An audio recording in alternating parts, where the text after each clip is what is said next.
Joe, August 15th, 2015, our last show before Corporate Ladder. That's right, PK, our last show before Corporate Ladder. And I'll tell you something, PK, we had an awesome show tonight. The fans were cheering me on. They were loving me. They were watching me do all these great things and saying great things. But man, what an incredible night, PK, and I thank all my fans out there. Once again, Joe, it was almost like we saw two different shows. Well, let's talk about the first match.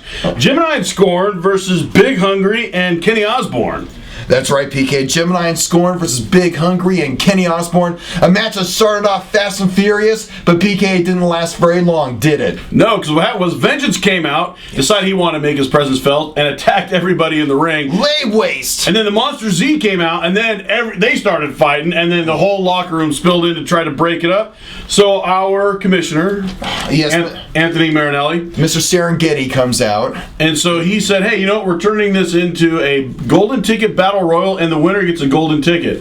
And Joe, it came down to three people. The Monster Z, Vengeance, your favorite wrestler, Adrian Phillips. No, he's not my favorite wrestler. Are you sure? He's most improved 2014. No, he's not the most improved. That's a people's choice. Well, Joe, Adrian Phillips wound up eliminating Vengeance for the win, and he got the golden ticket, which he can cash in at any time for any title he wants. Yeah, well, congratulations there, Adrian Phillips. You got one thing in common with what's his name, Charlie Bucket. You both have about the same muscle mass. So enjoy your golden ticket. Hopefully you get just as lucky as him. Joe, he and Charlie Bucket also have another thing in common. They both had golden tickets.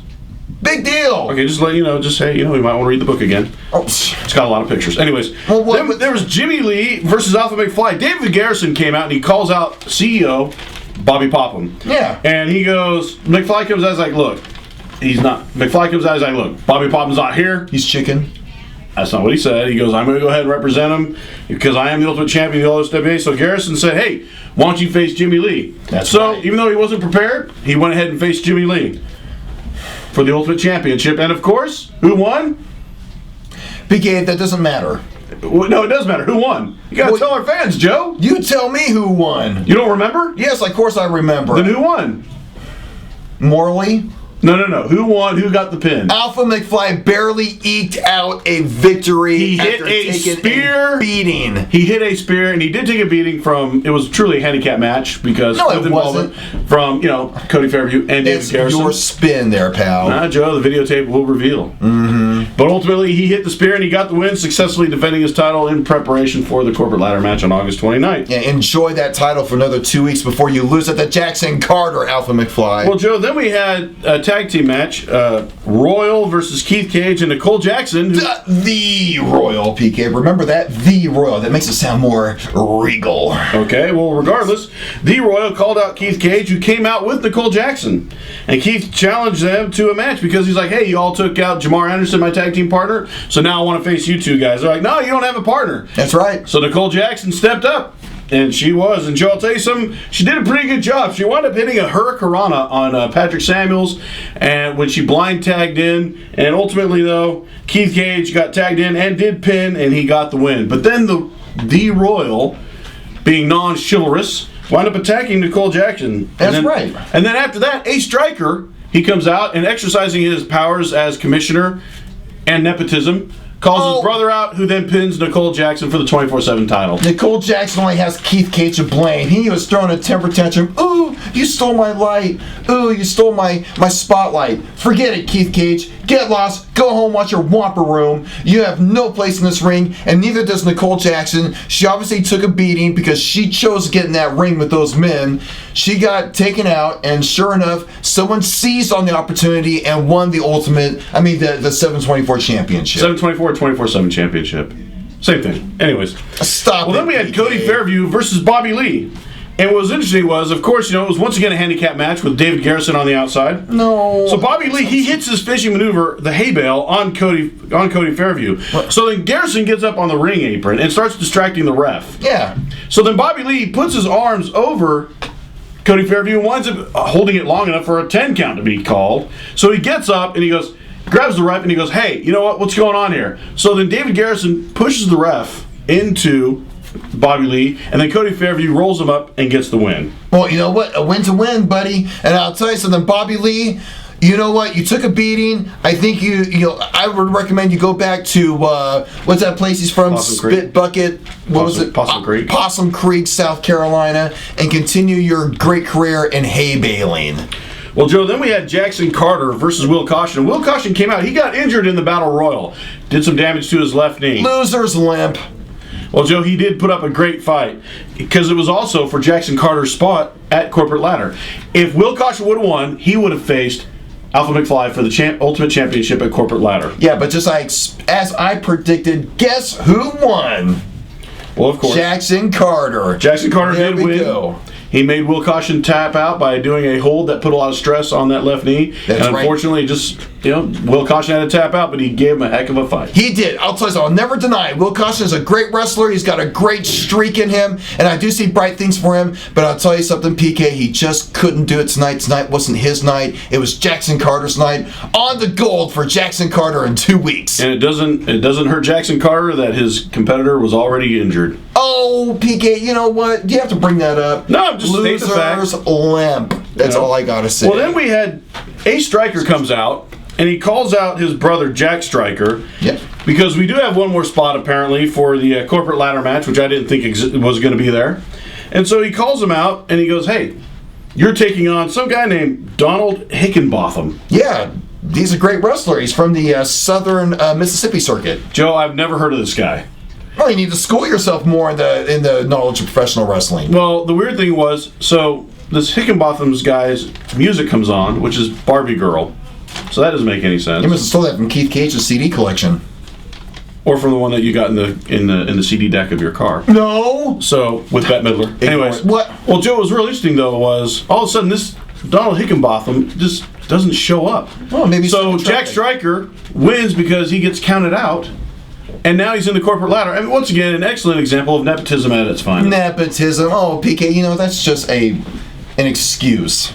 Okay, well then, Joe, then we had a tag team match. We had Chad Woodentower, CTMD, teaming up with James Boulevard. Awesome. And Crazy Fresh, consisting of, Crazy Fresh, consisting of Adrian Phillips and Curtis Coleman. And they teamed up with Ken O'Sullivan. Yeah. And Joe, I'll tell you something, it was a really interesting match. A lot of back and forth, very physical match. But I'll tell you something, ultimately, James Boulevard hit Curtis Coleman with his finishing maneuver, the cul-de-sac, much like your hair job. What? For the win. Ignore that, people. But yes, that's right. That's right. James Boulevard got the win. Stop the whole cul-de-sac thing. Anyways, it was an amazing win, hard-fought match. Ken O'Sullivan took a serious beating after that match, though. He did. Unfortunately, he did get attacked after the end of the match. It was pretty cowardly. But hey, hopefully he'll be ready to roll come the Corporate Ladder. Absolutely. He's Irish. He'll do it. He's tough. Then, Joe, we had our other co-main event. He returned last week, but he returned for the first time in action. Zack Daniels teamed up with the Highlander Johnny Walker against Kit Bryson and the former Ultimate Champion, Jake Hughes. Champion, PK, and I'll tell you something. That was... The British pronunciation kind of threw me off. I'm sorry. I know, you're so... what's that word? I don't know, Joe. What is that word? It doesn't matter. But the point is, they got a victory. And by they, I mean Johnny Walker and... Zack Daniels. I forgot about him because he's never here anymore. Wow, Joe. But the thing is that, you know what? It was... I saw Kit Bryson takes so many cheap shots after cheap shots after cheap shots, unbeknownst to that stupid ref. The ref sees one cheap shot by Jake Hughes on Zack Daniels, a low blow. Yeah, and giving Zack Daniels and Johnny Walker the win. And Joe, according to your own words, a win's a win. Unfortunately, it is. And what was really interesting was, I can admit that, it was Jake Hughes' birthday. And so, Jake Hughes, tomorrow's his birthday. Johnny Walker gives him a card, says, hey, read this card. And then all of a sudden, this package, it was out in the ring entrance, this package breaks open from the inside, and who comes out? Rod Bolt. Rod Bolt. I'll tell you something. What a fall from grace. I can't believe that guy would just up and leave one of the greatest tag teams, one of the greatest stables in history, and he goes and he chickens out, and he leaves the OSWA, and he decides to make some great comeback and challenge Jake Hughes at Corporate Ladder. Well, I'll tell you something right now, and I'll tell all you ditch diggers out there right now. If he was here right now in front of my face, I would tell him how it is. I'd tell him how big of a chicken he is, and that he has no place in the OSWA anymore. Well, Joe, as a matter of fact, you're going to get that opportunity. I have Rod Bolt here Wait, yeah. He's coming out from the green room here. How are you doing, bud? Rod, great to see you back here at the OSWA. Thank You you. didn't hear anything, did you? Where is Joe here? No, you might as well not be. Hey, Rod, hey, Sorry. buddy, I haven't seen you in a long time. Buddy. Hey, I haven't seen you on the Sunset Strip for a while. What are you doing now? Mowing lawns for Mr. Hollywood? Chicken a minute I think he did call you chicken. Joe, I what would didn't you say say? that. What? Yeah, now You must have misheard that. Because I just left, right? What? The neck injury had nothing. No, the neck injury had nothing to do with it. No, nothing to do. Well, I think you're taking my words out of context. But that's all. How's it folks. going, PK? It's going well, and it's welcome back to the recap. It has been a little bit. It has been. So you came out and you challenged Jake Hughes for a match at Corporate Ladder, non-disqualification, I might add. So tell me, what's the future hold here for Rod Bolt? You know,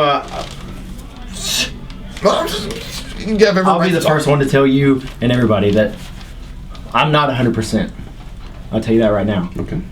But I couldn't stand back and let Jake Hughes do what he's been doing any longer. He tried to end my career. He tried to end other people's careers. It's not happening anymore. So. But don't you think, Jake? I mean, think about it. Weren't you like part of a great stable with him? What about the memories? He turned his back on me with all of them, Joe. Don't you remember that? Don't you? It's tough to remember that, Joe. You know, I mean, I just feel like He's got some short-term, long-term issues. Anyway, at Corporate Ladder, I'm going to beat Jake Hughes from one side of this building to the other, and there's not a thing he can do about it. Well, I know I'm looking forward to it. So tell me, what does the future hold for Rod Bolt? You know, right now, just taking it one day at a time. Still landscaping? After I beat Jake Hughes, we'll see what happens. Well, Rod, I'll tell you something. It's great to have you back. I'm looking forward to Corporate Rod, Ladder. it's a great privilege to have you back here in the OSWA. Finally, a big hero. Hey, Joe, what did you want to say to his face? Yeah, what was that, Joe? I want to say that I wish you the best of luck in Corporate Ladder. I think that it's going to be one of the greatest. What do you mean change of tone? I'm just trying to tell you. I was like standing it is. right here the whole time. I heard everything you said.